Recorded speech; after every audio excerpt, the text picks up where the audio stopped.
امریکہ کی ایک سیاہ فام نو مسلم خاتون کے حوالے سے ایک ایمان افروز کہانی۔ پاکستانی لڑکے کے ساتھ یونیورسٹی میں پڑھتی تھی، کس طرح وہ اس سے متاثر ہوئی اور کس طرح اس نے اسلام قبول کیا۔ تاشا سے میری ملاقات پارٹی میں ہوئی۔ جم نے دفتر کے سب ساتھیوں کو بلا رکھا تھا۔ سب لوگ بیٹھے خوش گپیوں میں مصروف تھے۔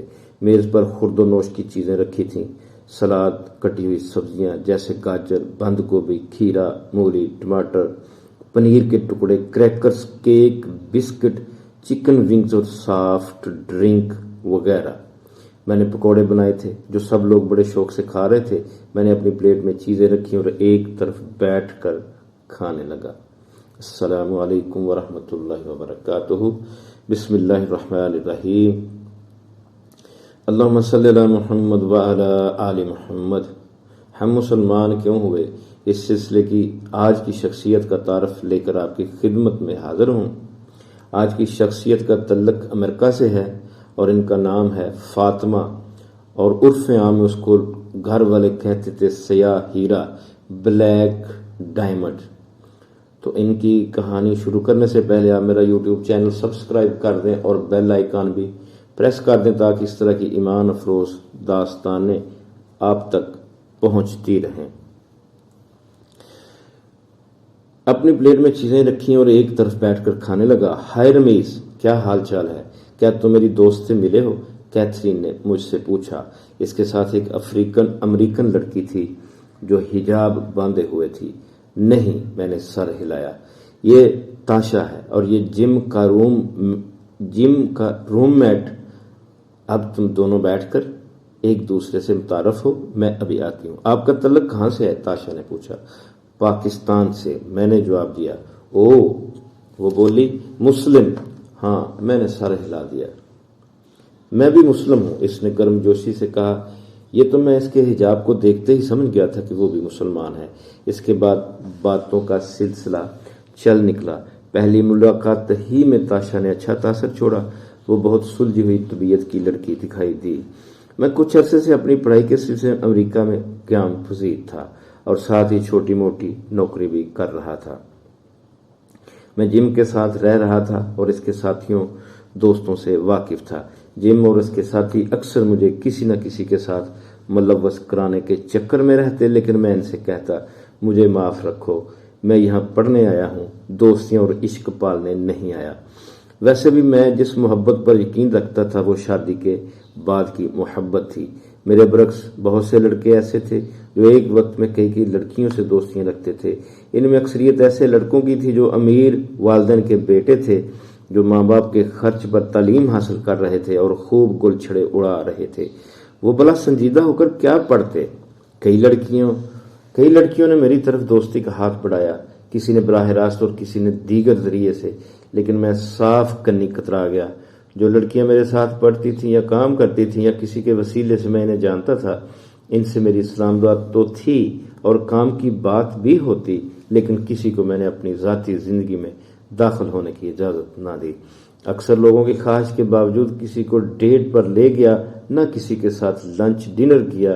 گورے تو گورے دیسی لوگ بھی میرے پیچھے پڑے رہتے کہ میں یہاں کسی سے شادی کر لوں۔ ان میں وقار بھائی اور شمع بھابی سر فہرست ہیں۔ وقار بھائی بہت عرصے سے یہاں آباد تھے۔ ان کے 2 بچے تھے۔ اکثر و بیشتر ان سے ملاقات رہتی۔ مجھ سے عمر میں بڑے تھے۔ عید بقرعید کے علاوہ اکثر ان کے ہاں دعوتیں ہوتی رہتی جن میں میں بھی مدعو ہوتا۔ ان کے کئی ملنے والوں کے ہاں شادی کے لائق لڑکیاں تھیں جو کچھ پڑھتی اور کچھ جاب کرتی تھیں۔ اکثر موضوع ہیر پھیر کے میری شادی پر آن کے ٹھہر جاتا۔ اب تمہارا ماسٹرز ختم ہونے کو ہے، اچھی سی لڑکی دیکھ کر شادی کر لو، وقار بھائی کہتے۔ ہاں، میری نظر میں کئی لڑکیاں ہیں، تم کسی ایک کا نام لو، باقی کام میرے ذمہ، یہ شمع بھابی کہتی تھی۔ مجھے تو ابھی معاف ہی رکھیں، میں زیر لب مسکراتا۔ ابھی میرا اس جھنجٹ میں پڑنے کا کوئی ارادہ نہیں ہے، اور پھر یہاں کی لڑکیاں خاصی ایڈوانس بھی ہوتی ہیں، مرد کو پاؤں کی جوتی سمجھتی ہیں، اور یہ کہ ان سے شادی کا مطلب یہ کہ ہمیشہ کے لیے یہی ٹک جاؤ۔ آسائشوں میں پلی بڑی کہاں پاکستان جا کے رہنا پسند کرتی ہیں۔ ارے تم ہاں تو کرو، پھر دیکھو سب ایک سے نہیں ہوتے، بھابی کہتی۔